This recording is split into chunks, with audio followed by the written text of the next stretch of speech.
recording. Wonderful.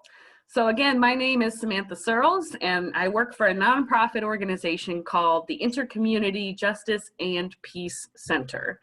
I am actually currently located in Cincinnati, Ohio, so unfortunately I am not in Florida on the beach, which I wish I was.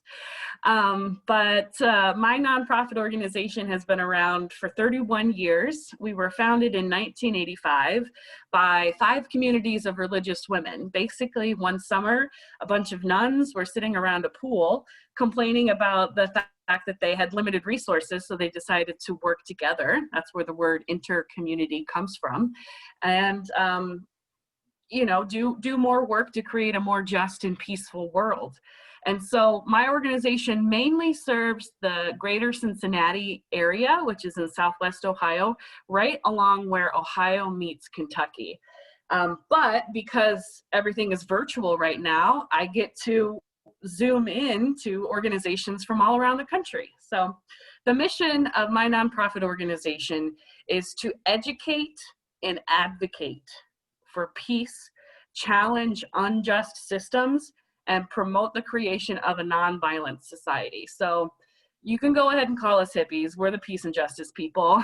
And we do that through community education and events like this. So in order to create a more just and peaceful world, we approach social issues through a lens of peace and nonviolence. So if you notice, this presentation is not called Fight to End Human Trafficking, because the word fight incites this idea of violence and making this feel like a war. And, you know, we believe in diplomacy. We believe that all of these issues can be resolved in a peaceful way. So that is something special that we bring to the table.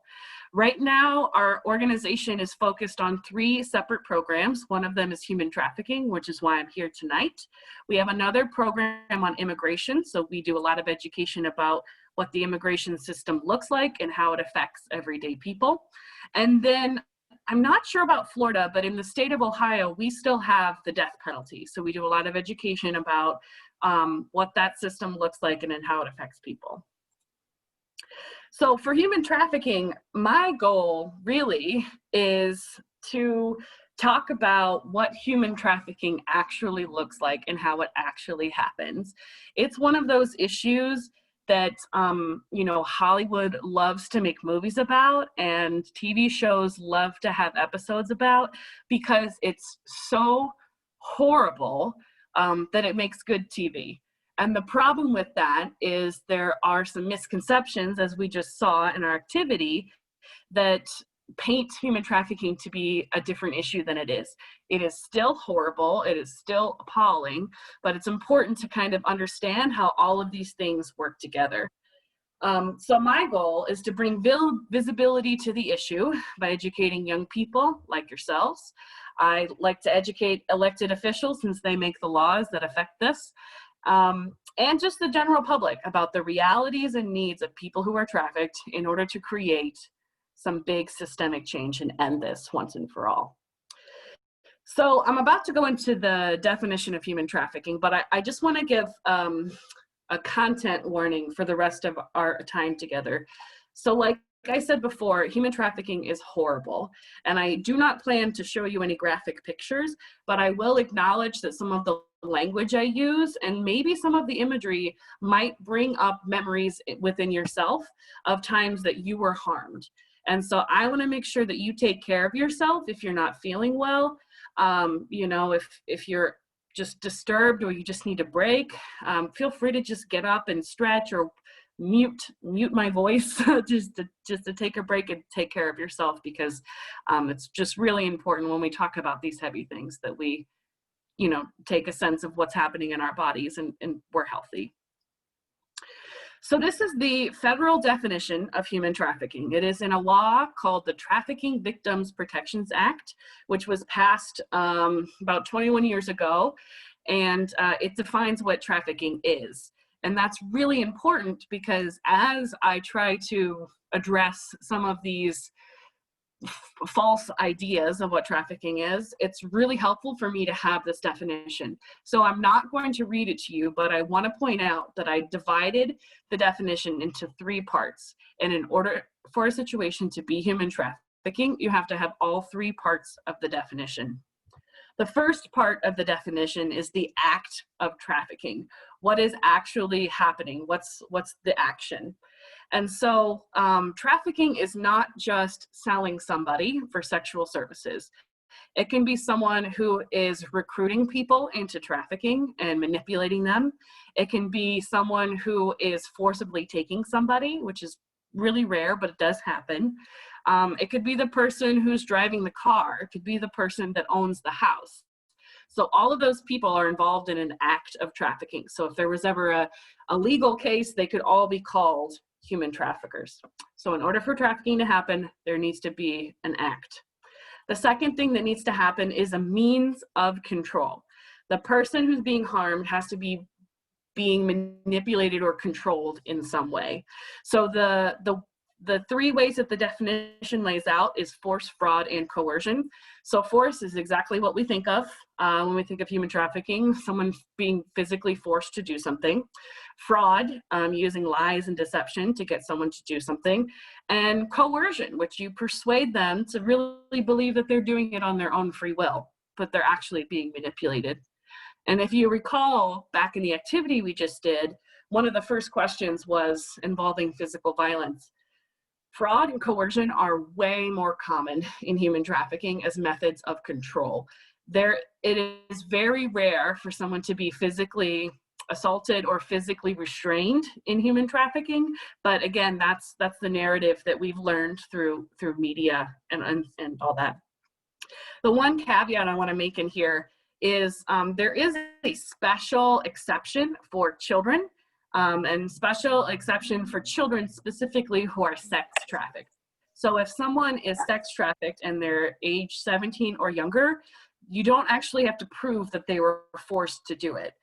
Just biologically and how our brains develop, the decisions that young people and children make that appear to be on their own is actually, considered coercion because those critical thinking skills haven't been developed yet. And it's really helpful when people are trafficked as children, and especially teenagers, to not have to prove that, so we can get them help. The last part of the definition that needs to be there is the purpose. They have to be being forced to do something against their will. The most common understood type of trafficking is commercial sex.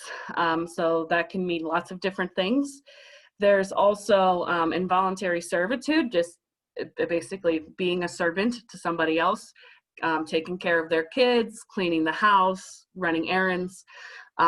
There's debt bondage, which is specifically related to work and labor trafficking, where you owe somebody money and they say you need to work that debt off. And then slavery is on this list because the concept of owning another person fits the definition of human trafficking, which is why sometimes trafficking is called modern day slavery, because even though it's completely different than historical slavery in the United States, there are some similar connections there. So I want to go over a couple of quick stories, and just a quick caveat. I said I am from Cincinnati, Ohio, and so most of my stories are Ohio and Kentucky based, but these things can happen anywhere. So quick story about a survivor of trafficking. This woman's named Teresa Flores. You can see a picture of her on the left when she was younger. She was sex trafficked by her boyfriend in high school. And so he took illicit photos of her and said that she had to perform commercial sex acts for his friends, or he was going to share the illicit photos with her parents. And so the shame and the embarrassment of being involved with him kind of kept her in that situation. That's that coercion, that's that fraud. And the way that she got out of her situation is they moved, her parents moved. And so it's very important for parents to know what to look for, especially, in changing behaviors. If someone's outgoing and bubbly and all of a sudden they're withdrawn and quiet, it could be a sign that something's happening. An example of indentured servitude. So these are three pictures of people who were arrested as human traffickers in Ashland, Ohio. And what they did is they kept a woman who had a cognitive disability and her child in an apartment where they forced her to provide meals and cleaning and taking care of their children without pay and without the ability to leave. So that's an example of indentured servitude. Debt bondage is really common in labor trafficking, and it's also very common in the immigrant community.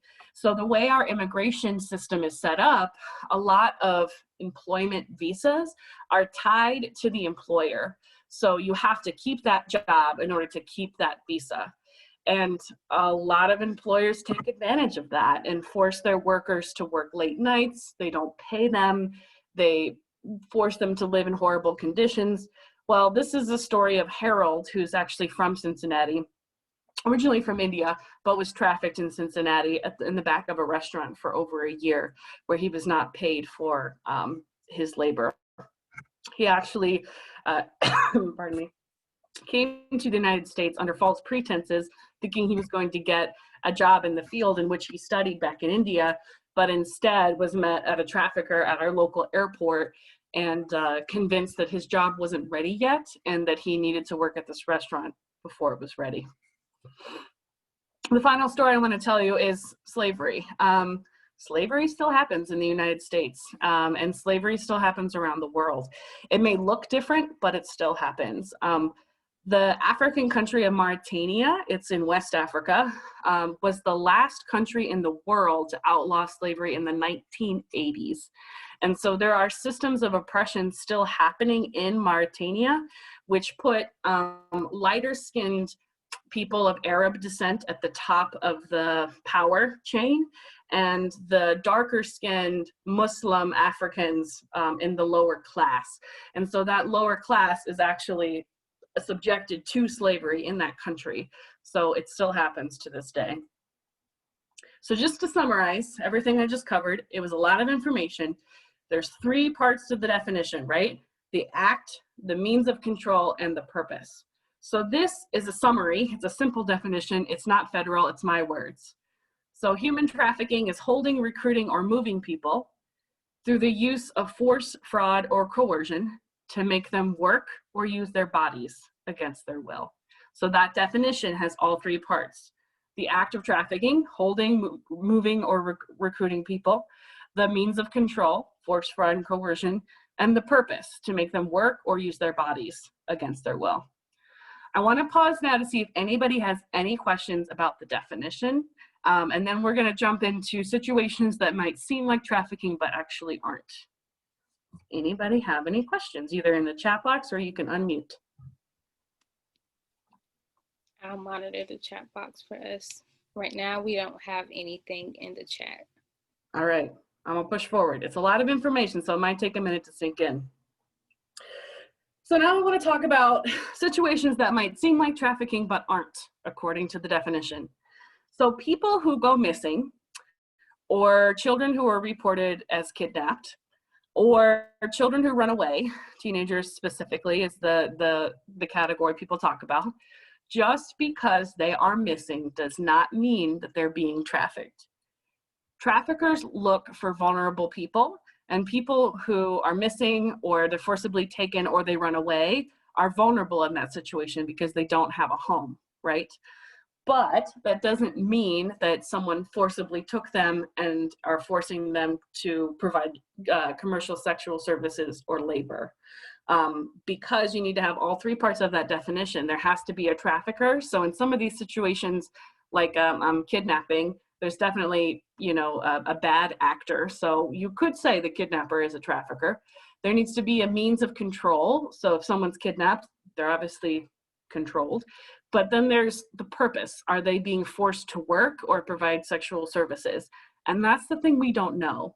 And so to put those things on the same level is harmful because it makes people believe that you can only be trafficked by strangers. Unfortunately, a lot of victims, especially a lot of children, know who their traffickers are. They're already in relationships with them, whether that's a romantic partner, whether that's a family member or a step parent, or someone that approached them years ago and has been slowly gaining their trust in order to be trafficked. Intimate partner violence is on here, also known as domestic violence. Someone being physically assaulted or emotionally abused could be trafficking if they're forced to do something. So there has to be the act, the means, and the purpose. And finally, the most common thing that is miscategorized as human trafficking is smuggling, and I'm going to talk about that in just a second. But over here on the right, you see this picture. I can't really make it out well, but it's a zip tie on the side of a mirror. So I'm sure some of you on social media, especially recently, have seen some viral photos or viral posts about the methods that traffickers use. And that the headline to this was, "Are sex traffickers leaving zip ties on cars and mailboxes of potential victims?" While this could be a ruse for kidnapping, it's not necessarily a ruse for human trafficking, because we don't know that. And also, as I mentioned earlier, a lot of victims already know who their traffickers are. So stranger kidnappings is very rare. The last thing I'll say about that is the reason why you read about it in the news is because it's newsworthy. So the everyday situations of trafficking that are mundane don't make the news. And so that's why everyone thinks that it involves kidnapping. The last thing I want to quickly mention is smuggling. So this really goes hand in hand with the immigration debate. The crime of smuggling is actually a crime against a country, and it involves the movement of somebody across an international border. But the difference is it can be done with their consent. So someone can actually pay to be smuggled. In human trafficking, if a person is moved, which again doesn't always involve movement, it's without their consent. So I mentioned before that traffickers look for vulnerable people. People who trust their lives into someone to smuggle them into the country are very vulnerable. So it is very possible that a smuggler can turn into a human trafficker because they're in a very vulnerable position, but they are not the same thing. A quick story related to that is there was a huge story from a couple of years ago in the summer where they found a semi-truck in San Antonio, Texas. And in the back were a bunch of migrants, and some of which who had actually died because it was the heat of summer and the truck was not air conditioned. And so what had happened was the migrants actually paid to be transported on this truck, but they were not told about the conditions, or the people lied to them, and some of them ended up losing their lives. And so the driver of the truck was eventually charged with human trafficking. So some quick statistics. I'm really not a statistics person, as you can tell. I'm a more story-based person, but I know it's helpful for some people. So there's approximately 25 million people in the world who are trafficked. That number comes from an organization called the International Labor Organization. They put out their very first estimate back in 2007 or maybe 17, I don't remember. And they're expected to do another estimate soon. So this number is a little bit old, but according to their statistics, labor trafficking is more common. About 64% they estimate is labor trafficking, and only about 19% is sex trafficking. If you do the math, you see that things are missing there. So they either don't know what kind it is, or it's like government mandated, which they count separately. It's a long story. In the United States, there have been over 63 cases over the last 12 years. So basically, not quite as long as the bill in 2000 that wrote the definition, but since we've been counting, 63,000 cases, and there have been cases from every single state. In 2019, there was 11,500 cases, which is our most recent numbers, and it's a little bit different from the global perspective, and it says that 72% were actually sex trafficking cases. I personally believe we have more labor trafficking, we just don't see it and we don't report it. And then Florida, I made sure to look up your numbers. You're ranked third in numbers in calls to the human trafficking hotline and cases reported. There were 896 cases in 2019, most of them sex trafficking. So again, we know about sex trafficking more and we can see it more easily. And so that's why it's being reported. But these statistics don't necessarily reflect what the problem really looks like in the United States. So I'm going to breeze through a couple more things, then I'm going to stop for questions again. But if you have any questions throughout any of this, please put it in the chat. So from the data we got from the United States about the calls to the National Human Trafficking Hotline, they identified different industries that have reported cases. So these first two columns in the top of the third are places that have had reported cases of trafficking. I'm about to pull out a few, but just some that I know that I don't have examples of. The construction industry is a hotbed for labor trafficking, because usually when they're building something, you know, they have specialists for all different kinds of trades that go into putting a building together.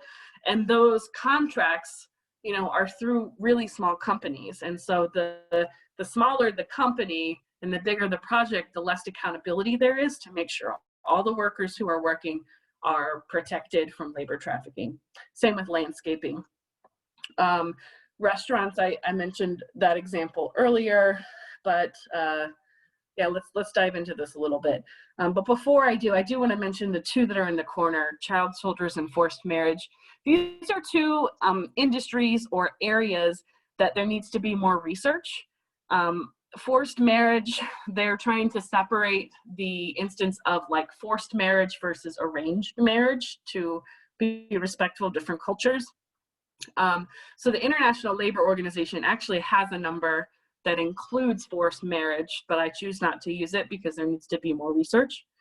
And then the other one that's on here is child soldiers, which when I first heard this and I thought of child soldiers, I thought of people in war-torn countries, children given guns, you know, for rebel groups.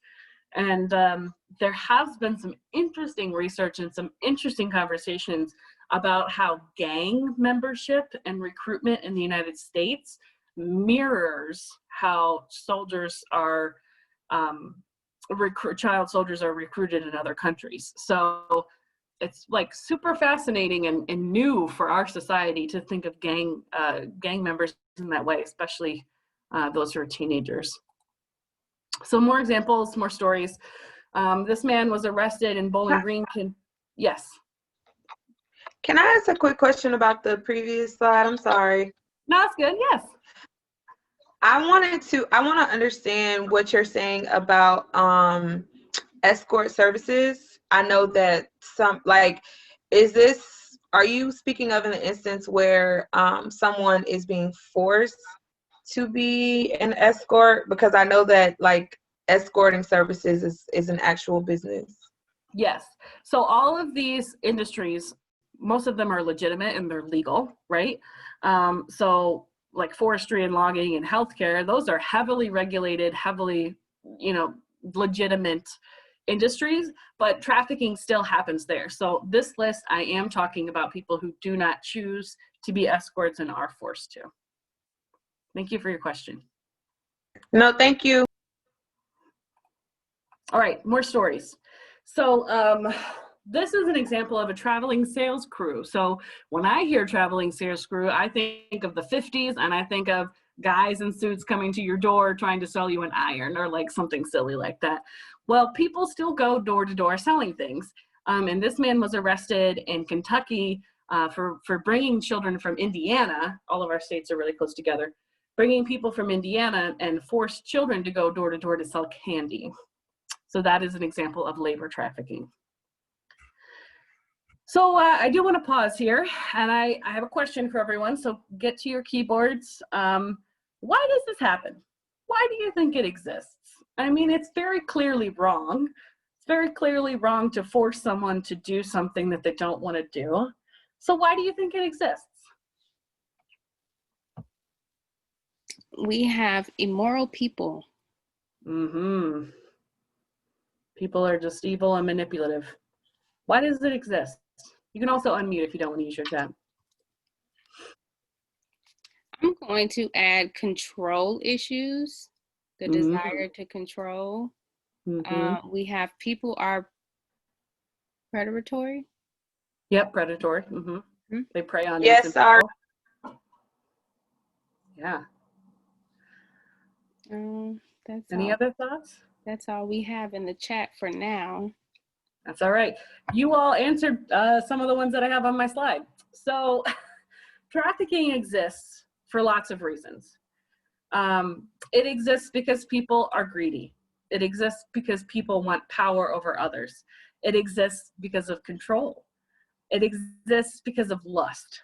So these are kind of like softer factors and reasons and really conditions of people of why trafficking exists. So that's kind of what makes it hard to deal with, because it's societal, it's personality based, it's values based, and it's really, really hard to tackle.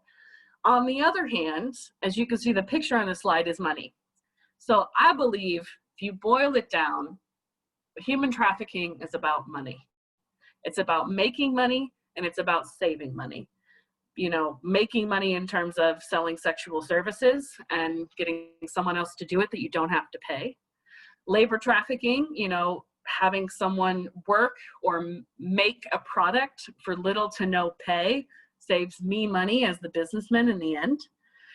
So if I had one word to answer this question, I would say money.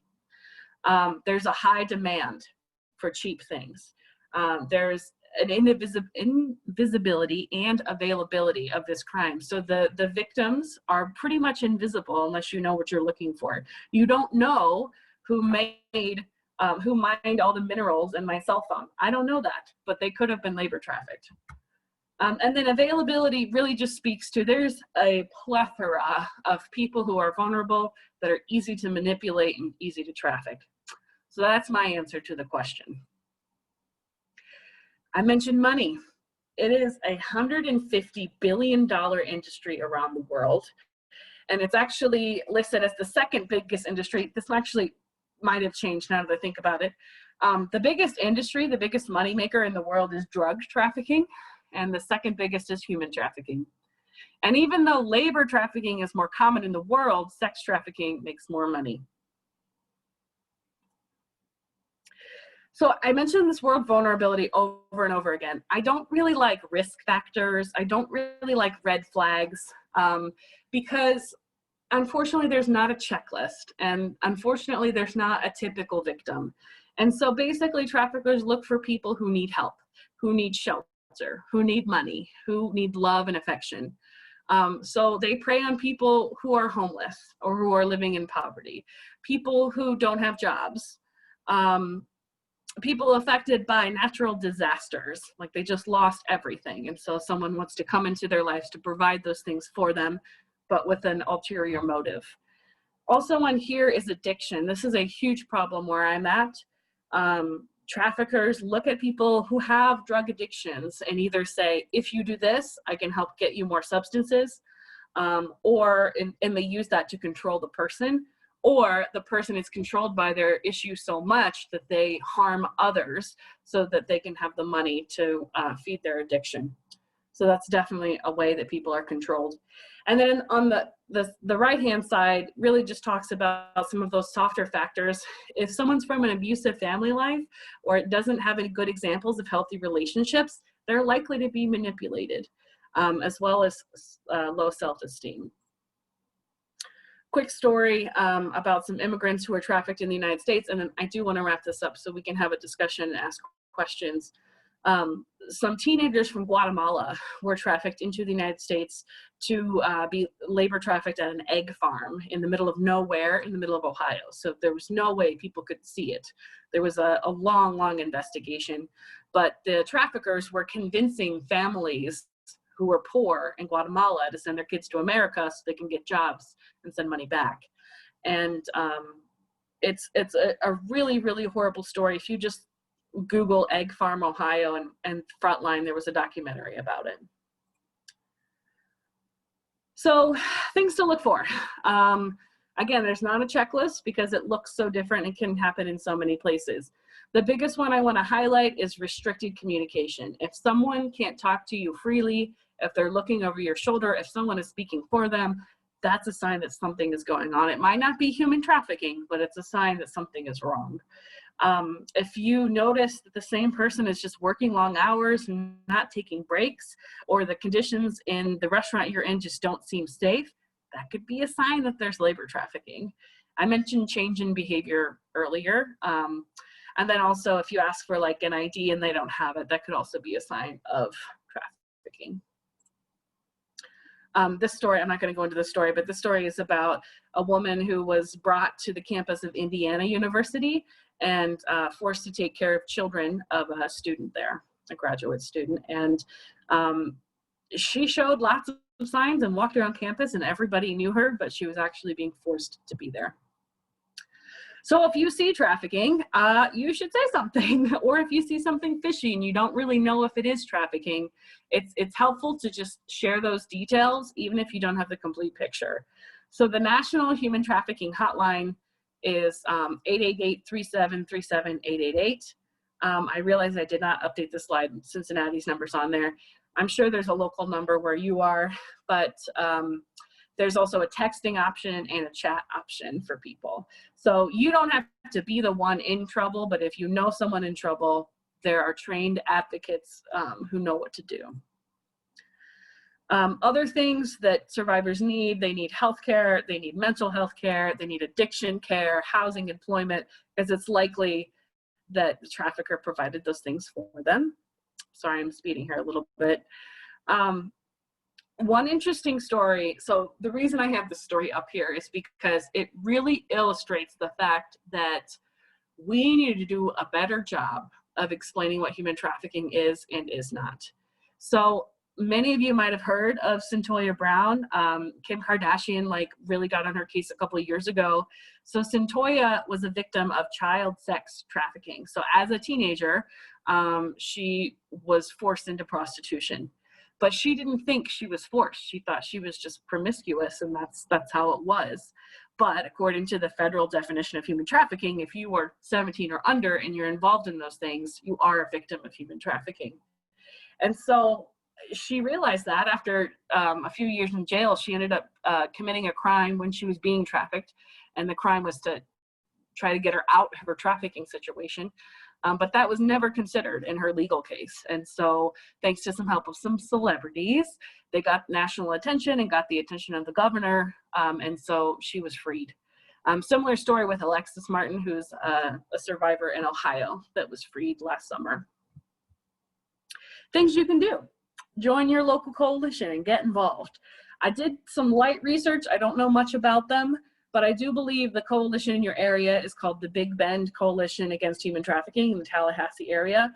That website right there is where I found a posting about their meeting, but their Facebook page is really out of date. So you should join the coalition and update their Facebook page.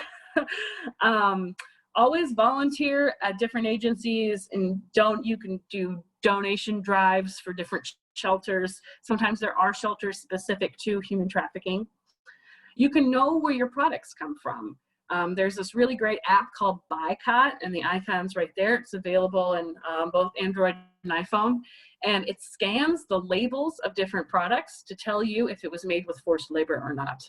It's not complete, it's not the end-all be-all, but it's a really great resource. You can also continue to educate yourself and other people so we can correct some of this misinformation that's out there. You can protect people who are vulnerable. I always say, if you care about human trafficking, you need to care about healthcare, and you need to care about homelessness, and you need to care about immigration, because all of those things make people vulnerable. And you need to care about racism. To my fellow white people. The other thing you can do is try to do some outreach to people to help them realize that they're being manipulated. And the National Human Trafficking Hotline has a little card, I believe, that you can print and leave in different places like the bathroom, or if you stay in a hotel, you can leave it on the pillow just for the person that's cleaning the room to know that they should be getting paid. And if they're not, there's help. So with that, that is the end of my information. I think I stuck to my time frame, but my contact information is here. Email is the best way to get a hold of me. I am in Ohio, so unfortunately can't just come to my office. But I really hope this was helpful. I really hope it wasn't too overwhelming. You know, this is an issue that isn't fun to talk about, but we need to. And it will continue unless we identify these bigger systems at play that allow it to happen. So I appreciate you inviting me here. I appreciate you all coming here. And yeah, I'm gonna stop sharing my screen, and I'm interested to hear what are your thoughts and if you have any questions.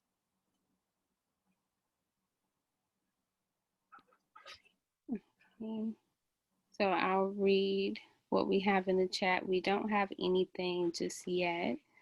But I definitely want to take a moment to say thank you on behalf of She Academy. With the month of January being Human Trafficking Awareness Month, we definitely wanted to shed light on the situation. And I think you did a really great job with helping us understand that not every situation is the same. Human trafficking victims don't always suffer from, you know, like the things that you see in the movies. It isn't always like immediate danger, as in a very dark setting.